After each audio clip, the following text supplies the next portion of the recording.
Welcome to our deep dive Okay. into Don Quixote. Sounds good. It's a 17th century Spanish novel. Okay. And it's not just like a classic, but a story that still speaks to us today. Absolutely. Right. And Yeah. today Uh, we're exploring if Don Quixote's quest yeah. is driven by noble idealism Yeah. or glorious delusion. Okay. And to spice things up even further, Uh-huh. we're bringing Socrates, Right. Joe Rogan, Kanye West, Wow. and Nietzsche into the conversation. Ambitious. Yeah. I like it. So, Yeah. this book was written centuries ago, but Yeah, it's amazing how it still resonates. right. Like you said, with the human condition. Absolutely. And Yeah. so imagine Don Quixote, right? He's this aging gentleman who's just obsessed Right. with tales of chivalry, Oh. and he decides he's going to become a knight errant himself. Okay. You know, Okay. Yeah. rusty armor. Got it. This tired old horse named Rocinante. Yeah. The whole shebang. The whole 9 yards. Right. And he's just chasing after glory, fighting windmills that he sees as giants. Of course. Totally smitten with this woman named Dulcinea. Yeah. Who only exists in his imagination. It's quite a story. Right. Yeah. Cervantes really lays on the satire, poking fun at all these like societal norms and romantic ideals of his time through these outrageous situations. Yeah, it's hilarious. Yeah. Right. But, beneath the absurdity, there's this deeper question about how we perceive reality. Absolutely. And let's bring Socrates into the mix. Okay. How do you think he would approach Don Quixote's skewed worldview? Well, I think Socrates would probably zero in on the difference between reality and the illusions that we create in our minds. Yeah. He'd probably ask, how can we be sure that we're not tilting at windmills of our own making? Yeah. Don Quixote sees giants where there are only windmills, villains where there are ordinary people. Right. His perception is totally warped by his obsession. That's a question I think we can all ask ourselves. For sure. Right. Absolutely. What are our windmills? Yeah. What biases and filters are shaping our view of the world? Yeah. It was a constant challenge, isn't it? It is. To stay self-aware and to question our assumptions. Yeah. Otherwise, we risk falling into our own subjective realities, just like Don Quixote. Okay. Let's shift gears a little bit. Okay. Talk about Sancho Panza. Okay. Right.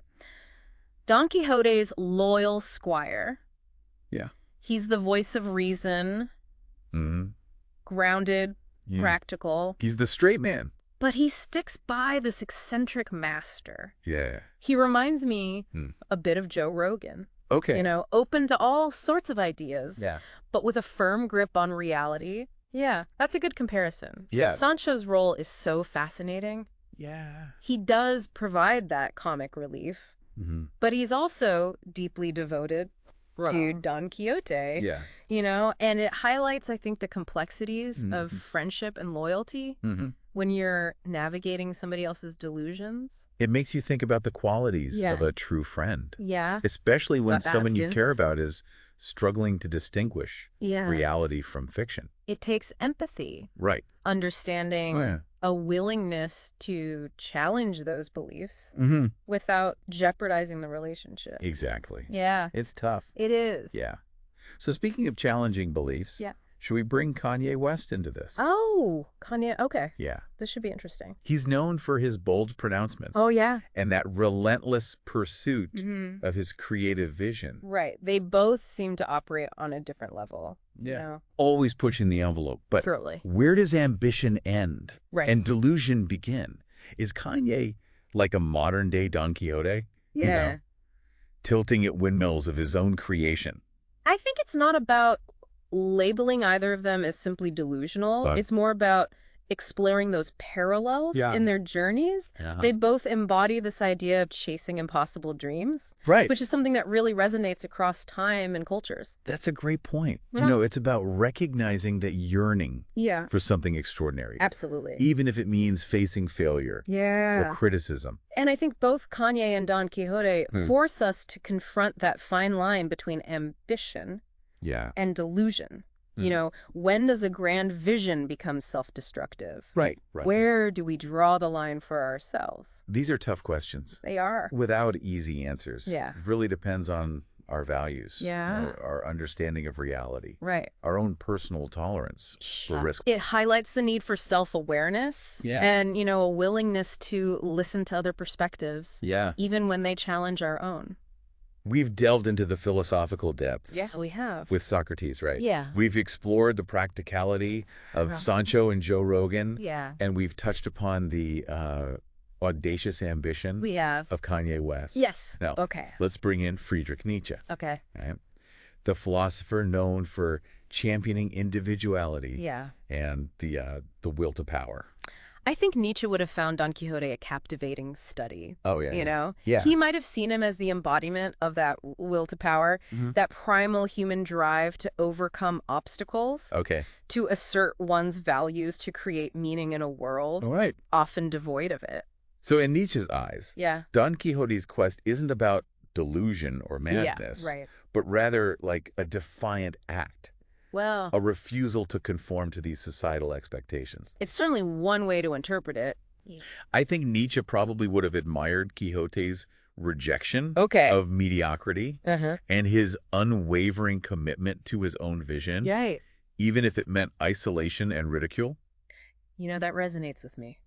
True individuality takes courage. It does. A willingness to stand apart from the crowd and forge your own path.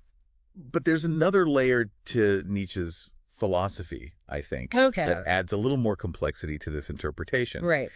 He also emphasized the importance of self-overcoming, of constantly striving to evolve, to become a better version of yourself. And how does that relate to Don Quixote?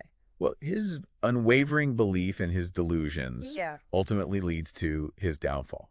He never adapts, never learns from his mistakes, refuses to acknowledge the validity of other perspectives. So it's not just blindly following our passions, but finding like a balance between idealism and pragmatism. Yeah, we can be driven and challenge norms, but while also like staying grounded in reality. Don Quixote's downfall reminds us to stay open to feedback and course correct when needed. That brings us to, I think, a really crucial question for our listeners, How do we embrace our quixotic spirit that drive for something bigger than ourselves, but without losing touch with reality? It's a challenge we all face, and I think Don Quixote suggests that the journey itself is just as important as the destination. It's about facing challenges head on, learning from our stumbles, and evolving throughout the process. It's about finding that sweet spot between idealism and pragmatism. For sure. Holding on to our dreams while adapting to the world around us. And that requires self-awareness, questioning our assumptions and accepting that we don't have all the answers. As we kind of wrap up our deep dive into Don Quixote, it's clear that this novel is so much more than just a comical tale of a delusional knight. It's a profound exploration of what it means to be human. It really is. A timeless story. Timeless. Grapples with some really big questions. We've examined the power of imagination, the nature of reality, that tension between idealism and delusion. We've considered how our biases color our perceptions, how we navigate relationships with people who hold differing beliefs.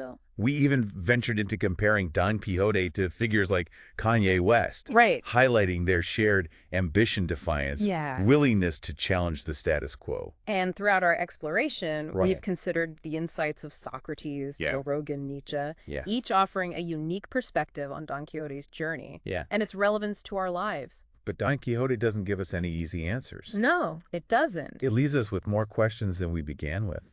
Prompting further thought and exploration of these really complex themes. And that's a good thing. So as we conclude, ask yourself this. In a world that's often pushing for conformity, how can you embrace your quixotic spirit? How can you hold on to your passions and ideals, but remain grounded? It's a balancing act, for sure. It is. But a journey worth undertaking. Absolutely. Who knows, you might even find some windmills of your own. That's right. To tilt at along the way. Exactly. Thanks for joining us on this deep dive into Don Quixote. Thanks, everyone. We hope you continue exploring this timeless classic. And share your reflections with us.